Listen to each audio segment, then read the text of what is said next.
I don't regularly watch The Daily Show with Trevor Noah. I only sometimes see clips of Real Time with Bill Maher. Sometimes I'll see clips of Trevor Noah, but for the most part, not really. So it was surprising to me to hear that Trevor Noah had slammed Joe Biden after being snubbed by Saudi Arabia, saying, quote, "It would have never happened to Donald Trump." Now, he's not giving Trump that much credit, saying a guy would take his phone call. But it's surprising because these liberal types wouldn't even give Donald Trump one good day. Bill Maher comes out and says, it's a question worth asking why Vladimir Putin did not invade Ukraine under Donald Trump. And Bill Maher had Trump derangement syndrome. What's happening with these prominent liberal comedian types to actually maybe give Trump a little bit of credit? Well, I think it's fair to say that Joe Biden has completely and utterly failed the United States on every front. Inflation is through the roof, record highs. Gas prices, record highs. I mean, we've got escalating war in Europe. How about this one? COVID deaths in 2021 were worse. They were higher than in 2020. And in 2021, Joe Biden had the tools to deal with it, but he didn't. Donald Trump pushed Operation Warp Speed, making this, or I should say, rushing through the production of this vaccine to a certain degree. And this tool was heralded by the left, given to Joe Biden, and still more cases, more deaths. It's because Joe Biden is a failure. Trevor Noah even mocks him for going to bed early. The story about Saudi Arabia is particularly disturbing because it leads us to another more disturbing story. And this is why I start with Trevor Noah. Saudi Arabia reportedly snubbed Joe Biden's phone call. And now we're getting reports that they plan to sell oil in Chinese Yuan with China instead of the US dollar. Since I believe the Nixon administration, Saudi Arabia has been exclusively dealing in US dollars. Now, they deny this, and we don't know if it will ever happen. Talks like this have happened before. But considering the report over Biden being snubbed, it stands to reason. Around the world, the US is seen as increasingly weak, destabilizing, and unworthy of future investment, at least to a certain degree. Now, when it comes to Saudi Arabia, there's some conversation about, hey, maybe we shouldn't do these oil sales in Chinese yuan because we do still have investments in the United States, and having a strong dollar is good for us. But the times, they are a-changin', and under Joe Biden's leadership, we're watching everything slowly fall apart. Right now, Russia has got people on TV threatening a nuclear strike against us because of the sanctions we've imposed against them. Russia's invaded Ukraine, and the U.S. is seemingly powerless to do anything about it. They're scared that Russia will start World War III. The U.S. may have been the big bully around the playground for a long time following World War II, or the collapse of the Soviet Union is a better way to put it. But now China and Russia are basically saying, you know what? Together, the U.S., you can do nothing to stop us.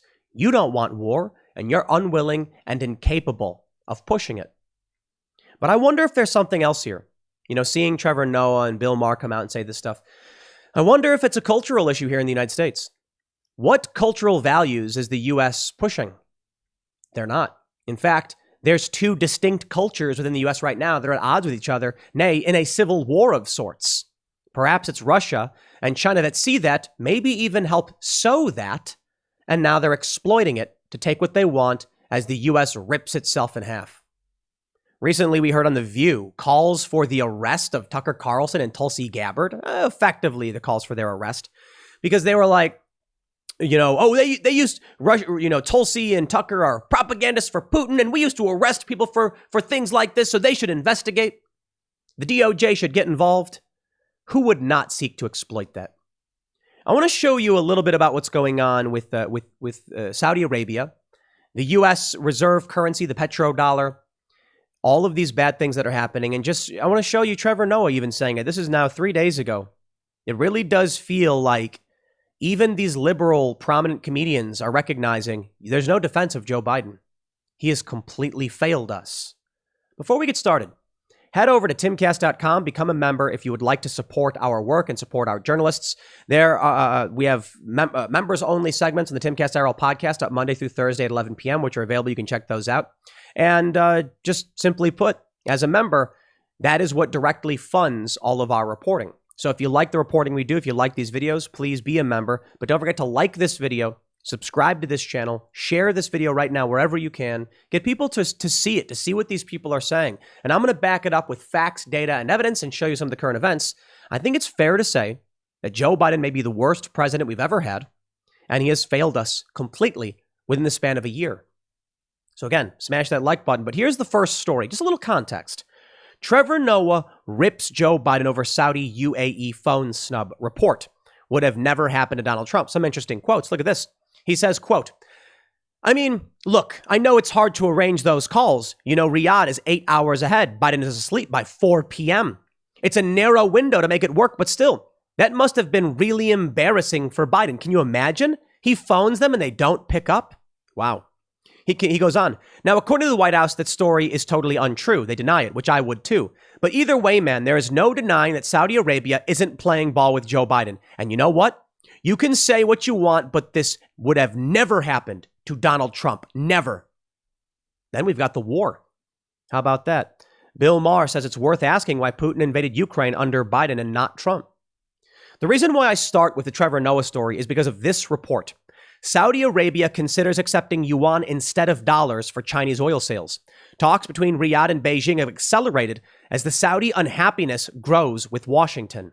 I wonder why Saudi Arabia didn't pick up the phone for Joe Biden. Could it be that you've got a bizarre love triangle and everybody over in Saudi Arabia, they're like texting with China like, I don't know, your yuan sounds pretty tempting, but we're in a long-term relationship with the United States. And then all of a sudden the phone rings and and it says Joe Biden. And then you've got MBS. He's holding the phone and he's like, oh no, it's Biden. What do I do? What do I do? And his friend's like, don't answer. Like, I'm talking to China right now. We're negotiating behind America's back. Don't answer the phone. I know, I'm exaggerating. It didn't happen just like that. It probably went to a secretary who was like, he's unavailable right now, or, however it played out. Truth be told, I agree with Trevor Noah and Bill Maher. There's a good question about why Russia invaded now. And when it comes to the issue of Saudi Arabia accepting Chinese yuan instead of dollars, I really doubt this would have happened under Donald Trump. And this means, I hope you are paying attention. While this story may be bluster, I don't know. We also got reports that Saudi Arabia invited Xi Jinping to visit just the other day. But maybe it's not true. I think it is. If it is true, and China begins doing oil deals in yuan, expect your prices to skyrocket higher than you've ever thought possible. US dollar dominance keeps your prices down. And this is Joe Biden. Now, of course, there's probably a lot of anti-interventionist, anti-war activist, libertarian types who are laughing, saying, good, down with the US empire and all that. I'm not here to pass moral judgment on any of these things. I'm here to say the fact. When or if this happens, the cost of gas is going to be so high. Man, $12, maybe $15, who knows, per gallon? It'll get brutal. Gas prices have come down a little bit, recently, so that's good news, but we'll see how things play out as the war continues to escalate. Let me go through some quick stories real quick to back up my statements about Joe Biden. Take a look at this from ABC 10. I'm not here to play games with you guys. ABC 10 says, yes, there have been more COVID-19 deaths in the U.S. in 2021 than in 2020. That was Joe Biden. He was given the vaccine. Okay, you want to play a game about narratives? The vaccine works or it doesn't, right? Well, doctors recommend it. I always tell people, go talk to your doctor. Operating off of that, and that's all we need to operate off of, Joe Biden failed you. Donald Trump did not have the tool during his presidency. I mean, basically towards the end of his presidency. There were some things, remdesivir and stuff, but all just still experimental. Well, 2020 was when we had no immunity, when it was novel and things were at their worst. Yet in 2021, under Joe Biden's leadership, we had more COVID deaths. Now, I'm not a silly man. Sometimes I can be, truth be told.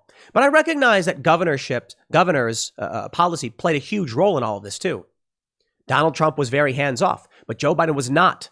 Joe Biden was very much issuing federal mandates, making orders, making demands, issuing demands and requests of governors and states, federal mandates, train stations, lockdowns.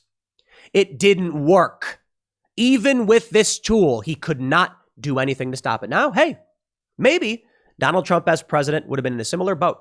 I don't see why not. I don't know. The fact remains, Donald Trump wasn't the president. Joe Biden was. Joe Biden was given these tools, and he was unable to pull it off. I'm not going to play Mandela effect. What about the reality in which Trump was president? I have no idea. I could flip a coin and say Trump does great, Trump does bad. We don't know. It didn't happen. We don't know how it would have happened. I can only say that Joe Biden failed. How about this? Forecasters see growing chance of a recession as Fed hikes rates this year to fight inflation. This story's from today. I don't even got to go back to December. A recession?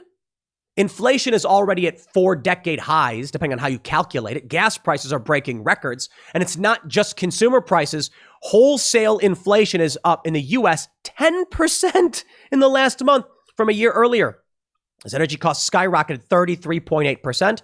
And that was before Biden's sanctions on Russian oil. So don't give me that BS when Joe Biden's administration comes out and they say, well, the reason the prices are going up is because Russia invaded. Shut your mouths, you liars. You have failed utterly and miserably. Afghanistan. Let's talk about Afghanistan. The evacuation of Bagram Air Force Base in the middle of the night without informing our allies in Afghanistan. Joe Biden may be, I say maybe because Woodrow Wilson's still on the list, the worst president we have ever had. You want to complain about Trump? What do you complain about? Bad attitude, lewd and lascivious, nasty guy, mean guy, joked about body slamming a reporter. Oh, lay it on me. Say every mean thing he's ever done, and I will give you one in response. At least the economy was good. We had no new wars. There was some militarism. Not a fan. No new wars, pulling our troops out of Syria, pulling our troops out of Afghanistan.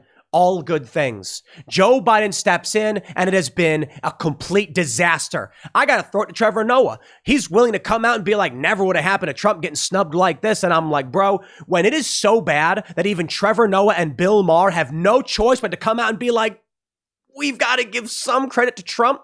You know it's bad because they would not give Trump one good day. Wholesale inflation. I'm not here to play stupid games of like every Democrat is at fault for this and Joe Biden is only to blame. No, there's a nuance here. Republicans like Lindsey Graham, Mitch McConnell, Kevin McCarthy, not a fan of those guys either. Come on. But they're not the ones with institutional or governmental power right now, and they haven't been for the past 4 years. And even when the Republicans had power 2016, 17, they didn't do anything. I'm not a fan of the Republican Party.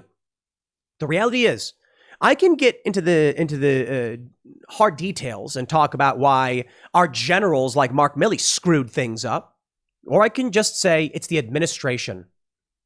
Afghanistan really was a kick in the teeth, huh? You know the big problem there, and 13 soldiers, I believe, 13 soldiers lose their lives, and it shouldn't have happened.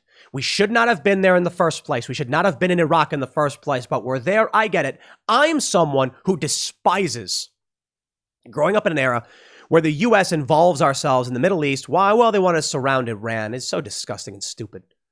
Among other things, sure, I get it.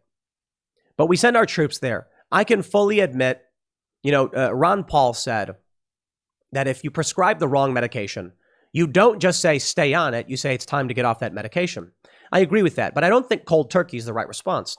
I see Afghanistan and I saw what Trump was doing and I said he's worth voting for. I didn't vote for him in 2016. 2020, you bet. You bet I did.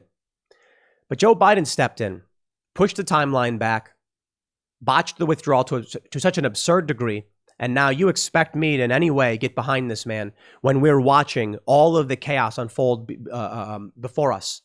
Wake up, man. I hope people realize how bad things are. And everything they did, I'm going to tell you what I'm going to do. I'm going to personally message some of my friends who voted for this, and I'm going to say, are you happy? I'm not even kidding. I'm going to be like, dude, you argued to me. You insulted Trump. 2019, Jim Cramer, the best numbers of our lives, he said. And this dude's kind of a crackpot, to be completely honest. But the economy was fantastic. Inflation was actually down. The economy was up. Unemployment was down. The best numbers of our lives. And then a pandemic happened. I don't blame Joe Biden for the pandemic. I do think he's a bad leader. I do think he has responsibility, just like Trump did. I don't blame Trump for the pandemic. I do criticize actions that I think are bad.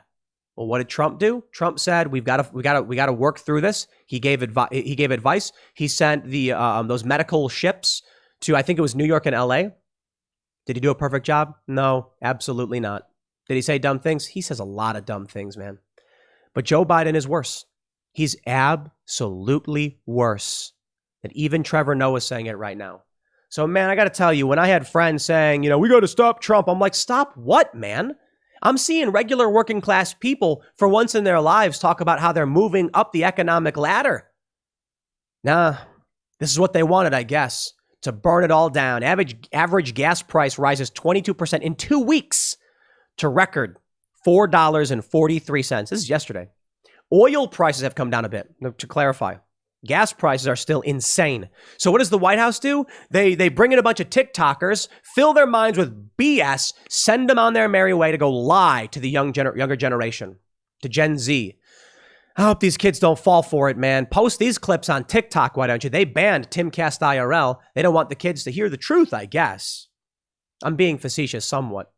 But maybe we should start posting these clips to TikTok. I don't know. Right now, we're learning that Saudi Arabia is considering to take the yuan instead of the US dollar.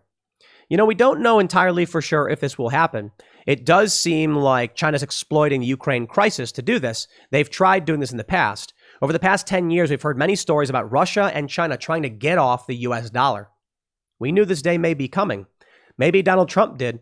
And Donald Trump said, how about what we do is we start strengthening the United States so that we don't have a hard fall if and when this happens. I was talking to some friends and they're like, what do we do? Do we buy gas now? And I'm like, you can't buy gas now. What are you going to do with it? Put in a bucket and store it? You can't do that. You can buy an electric car, I guess. And maybe that's the reason Pete Buttigieg and Biden and Psaki have all been like, maybe you should have an electric car. Because they knew they couldn't defend Ukraine. They couldn't defend Taiwan. They couldn't defend the United States or her interests. And here we go. Your prices are going to skyrocket. It's going to be worse than you realize.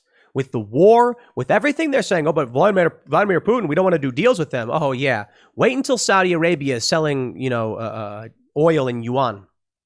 Now, here's an interesting twist here. We have this from Essa Nahari. He is a journalist for India Arabia, says, according to Independent Arabia, Saudi sources denied the Wall Street Journal report about accepting yuan instead of dollars for Chinese oil sales. I don't necessarily believe it. Saudi Arabia invited China's Xi Jinping to visit March 14th. I mean, that's the gist of the story here, right? It looks like it's all happening, and it's happening under Joe Biden's watch. The Washington Examiner says Russia to pay off foreign debt in Chinese yuan. Breaking news from yesterday, Russian officials claim the country can pay off their foreign currency debt, but will do so using the Chinese yuan. The decision to use the Chinese currency arose after Western sanctions blocked Moscow's ability to make bank transactions, crashing the economy. Let's go back to Bill Maher's point. Why was there no invasion under Donald Trump? Ladies and gentlemen, let me see. Where do I have the story here? I had a video pulled up. Maybe I don't have it in the immediate. But there's a funny story that Donald Trump was on the phone and he was talking about. He says, I was friends with him, but I told Vladimir, I said, I'll hit Moscow. I'll nuke Moscow. And he believed me a little bit, maybe only 5%, but it's enough. It really is. It's kind of a scary thought, to be completely honest, that, you know what? Actually, we do have it right here. I have it pulled up. I say, Vladimir, if you do it, we're hitting Moscow. It's really a quite amazing video, to be honest. He says they're afraid of him. He was a friend of mine. I got along. I said, Vladimir, if you do it, we're hitting Moscow. I said, we're going to hit Moscow. And he sort of believed me in like 5-10%. He never did it during my time, John, Yeah, I do. He told the same thing to Xi Jinping, reportedly. Donald Trump may have been a madman. I mean, take a look at this from The Guardian. Trump is creating a nuclear threat worse than the Cold War. 23 October 2018. Was he? I'm sick of it, man. I'm sick of the lies, the manipulations. I don't know what we do right now. I mean, what do you impeach Joe Biden? I'm going to say, yes, Joe Biden should be impeached over his illicit dealings in Ukraine, potentially illegal dealings with his son. They're now being sanctioned, by the way. Hunter Biden isn't Joe Biden. But I think that they should, I think Joe Biden should be impeached. But let's go back to 2018. Ditching the treaty with Russia, the U.S. president risks an arms race with multiple nuclear powers, blah, blah, blah. The START Treaty, that's what it's called. It was the denuclearization treaty. It wasn't being followed by anybody but us, basically. I mean, some countries sometimes, but for the most part, not really. So Trump, like he always does, says it's a bad deal. You're not following through. He wanted America to actually, pound its chest and tell people, listen, we have a deal or not. For all his faults, I know it. But Trump was creating a nuclear threat. Vladimir Putin didn't invade Ukraine under Trump. He did under Joe Biden. And now we have the actual incessant nuclear threat. Take a look at this. Wild Kremlin TV hosts threaten the U.S. with nuclear strikes unless sanctions end and reparations are paid. Russian state media has shut down last week's minor dissent and now demands an end to sanctions and even reparations for affected Russians or else. I mean, the story headline here is a little bit absurd. The guy didn't literally say, we will nuke you. He said, someone needs to tell them, unless you give us back our money, we will give you either a tactical or strategic, you choose, which is a reference to a nuclear strike. So it's effectively threatening the U.S. with nuclear strikes, but saber rattling, to put it bluntly, I suppose. But still, you want to talk about a nuclear threat? The UN Secretary General is warning about a nuclear threat. We've got the U.S. We've got reports now coming out. U.S. officials are worried that there will be a war directly between the U.S. and Russia. Didn't happen under Donald Trump. And they said, it's because he's a Russian asset. No, it's because they wanted war. They wanted war the whole time. And we know it because when Hillary Clinton was on that debate stage, she said she wanted a no-fly zone over Syria, to which she had already been warned by our generals that if you institute a no-fly zone over Syria, you are declaring war on Russia. And she said she didn't care. She wanted it anyway. It's why, one of the reasons she lost in 2016, because she was a psychopath. I'm sorry, because she is a psychopath. She lost and Donald Trump won. But you know what? Come 2020, they took away movies, they took away sports, they took away entertainment, they wouldn't let you leave your home, and they said, if you want it to end, go out and vote for Joe Biden. And I remember watching a video of my friend filming himself as he carries his mail-in ballot to a mailbox saying, I'm doing my part, are you doing yours? Am I doing my part? I certainly was, voting for Donald Trump, a guy who's kind of a nasty dude in a lot of ways, but certainly did a much better job. You see, the funny thing is, I'm a bit of a skeptic, right? If you come out and you tell me there are biolabs in Ukraine, I'm going to be like, prove it. And so when I saw the story initially, I said, I don't buy it. They were saying like Russia's hitting biolabs. Maybe that's what they're doing it for. And I was like, I don't know about all that. You got to prove it. It was denied. Fact checkers denied. Well, now the U.S. admits it. There are biolabs in Ukraine. They were all shut down. The U.S. was providing some assistance. To what degree, we don't know. Was it weapons? We have no evidence of that. So I wait for the evidence before I make these decisions. I saw Donald Trump in 2016 and Hillary Clinton. I can tell you what I know and what I didn't know. I didn't know what Donald Trump would have done for this country. I knew that he was he was a funny guy. I knew that he was kind of brazen and egotistical, arrogant. I don't have any evidence of any of his dealings or workings. I wasn't convinced that being a business person meant you could actually make a government work properly. I can tell you what I do know. Hillary Clinton is a psychopath. The Clinton Foundation operating while she's Secretary of State, taking in donations from countries like Saudi Arabia and Ukraine. Get out of here. I'm not voting for that. The Obama administration blown up kids. The National Defense Authorization Act's indefinite detention provision. I'm going to vote for that Secretary of State to be president? You are psychotic to think I would ever do that. But Donald Trump, I just look at the guy and I'm like, not interested. And maybe I was wrong, but he won. And then something interesting happened. Throughout the next several years, things genuinely got better. War was de-escalating in Ukraine. ISIS was being flattened. Trump took out their leader. Wow. The economy was doing better than ever. Trump was pulling our troops out of the Middle East. And I was like, this is amazing. Gas prices were down. Inflation was down. I mean, I said it already. Things were getting better. And then the media played their game. And then these people who have no business in politics, you know what I mean is no business, literally. Like they don't do anything related to politics. They don't talk about it. They don't research it. Just one day said, politics is pop culture. So they go out and vote for Joe Biden. They did. I watched them do it. I'm not referring to any crazy theories or conspiracies. I'm saying quite literally, I know people who've never voted in their lives, who couldn't tell you left from right in the political world, who don't know what Ruth Bader Ginsburg is. They'd be like, what's that mean? Is that a vegetable? You'd be like, Ruth is the name. Oh, it's a woman. Who is she? They wouldn't know. You couldn't tell. Clarence Thomas would be like, I don't know who that is. You ask them, name a single Supreme Court justice, and they'd be like, oh, but they voted. They went out. And it was almost symbolic. It was as if each and every one of those mail-in ballots I watched them fill out was a Molotov cocktail at the core of this country, and they don't care. One of these guys I know, he left the country right after Biden got elected. It's going to be better somewhere else. America sucks. What? You don't leave when Trump gets elected? Y'all are complaining, I'm going to move to Canada if Trump gets elected, and then you don't? And then Biden comes in? This dude has the nerve to jump the country? They leave us holding the bag.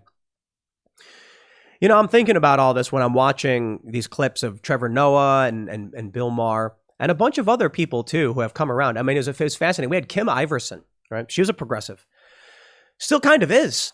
And she's a host on The Hill's Rising. Great personality, by the way. You should definitely check out Kim's YouTube channel, Kim Iverson. It's KimIverson.com. I'm a big fan because she's a reasonable person who looks for evidence and has opinions based on what she sees. And she announced she's voting straight ticket Republican this time around. She said it was because of the mandates, because the Democrats were locking people down, because it was destroying our economy, it was destroying lives, and it was for what? Trevor Noah comes out with another clip. Kyrie Irving, not vaccinated. Well, in New York City, they've gotten rid of the vaccine mandates for going into buildings as a customer. So he can't play basketball, though, because if you work for the city or something like that, there's still mandates for city employees.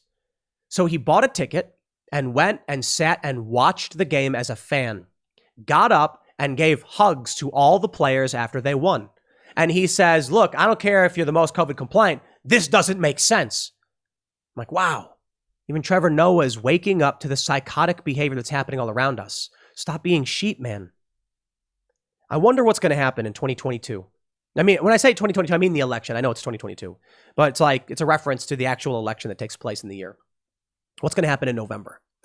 Will Republicans sweep? I don't even know if it matters because most Republicans are trash. There's only a small handful that do a good job. They're smeared in the media all day, every day. Will this country collapse? I don't know.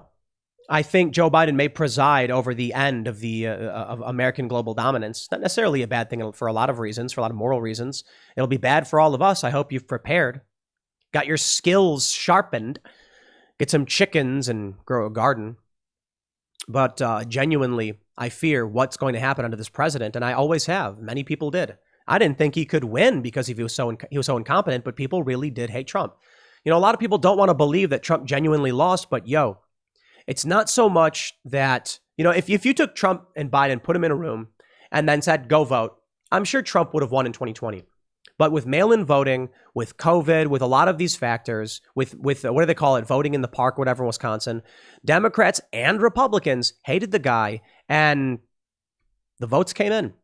I think it's so absurd to argue that there was like all these fraudulent votes. I'm just like, dude, I've covered the reports of questionable ballots and all that stuff, and never did I come across an amount that would have warranted this conversation about Trump losing. It was by millions of votes.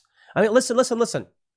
Trump lost to Biden by millions. You want to argue that there was fraud or whatever, it's like Bill Barr said there was some. But millions? No. I'll tell you what happened. What happened is Democrats got ground game. What happens is Democrats and Republicans passed laws like universal mail-in voting in Pennsylvania, which was recently ruled unconstitutional. That's what happened. People had their livelihoods taken from them. They were told Trump was to blame. They were told if you want this all to change, you need to elect a leader like Joe Biden, who's now gone and burned this country to the ground. So maybe this is the end, huh? Something new will emerge from the ashes, some civil war, who knows? Or maybe 2022, November election, enough populist, America-loving Republicans win to hold things at bay, keep us afloat for a little bit. If the incumbent Republicans win, we're doomed. 2024, Trump is running for office. We know he is, come on. He wins again, and then we see a new American resurgence. Maybe that can be what happens. So maybe it's not to be pessimistic, but it is to feel the righteous indignation. What could have been if Donald Trump was president? I don't think we would be in war. I know we're not formally in war, but we're at war with Russia. It's not kinetic. It's something else.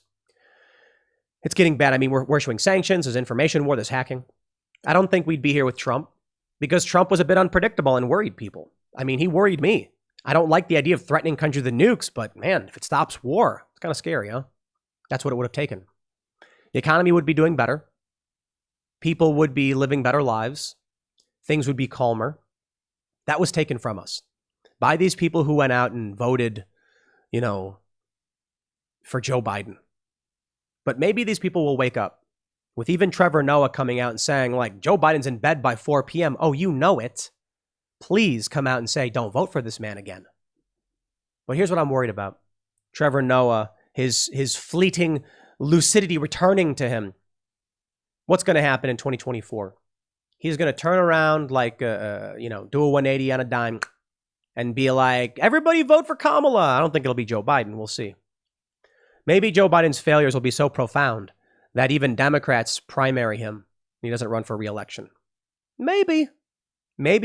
I have a feeling what we're going to see, especially with us at Timcast IRL, is that at some point this year, probably in a few months, we're going to start getting hit up by moderate Republicans who want to come on the show.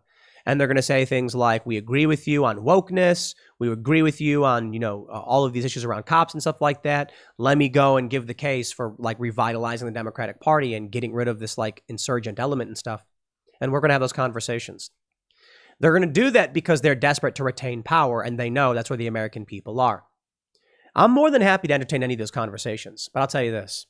I don't even know if I'm voting Republican. I'll tell you what I'm going to be paying attention to. Primary elections. I've been getting the flyers in the mail from our local congressman and stuff, and I'll see what he's about. Seems like my guy is actually pretty, MAGA, right? And so I can respect that. Maybe he's doing it just because he sees that's what his county wants. Maybe that's the right thing he should do, for him to do. Maybe he genuinely agrees with these things and feels these way and believes in, the right stuff. He says he voted against the non-infrastructure $1 trillion package. I like it, I like reps like Thomas Massie. I criticized Massie before. I was like, we're in a crisis. We should probably just pass the relief bill and try and stay afloat.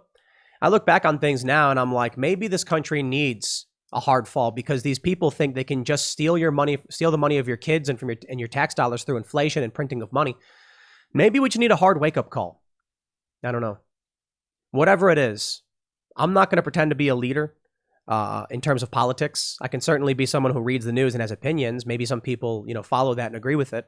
I know for the most part, we're an interesting community. You guys criticize me and comment all the time and correct me because it's different, how it works today. I can tell you this, Joe Biden is not a leader. He's a failure.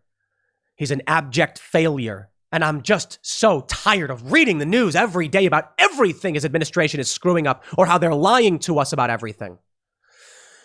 I'll leave it there. Next segment's coming up tonight at 8 p.m. over at youtube.com/TimcastIRL. Thanks for hanging out, and I'll see you all then.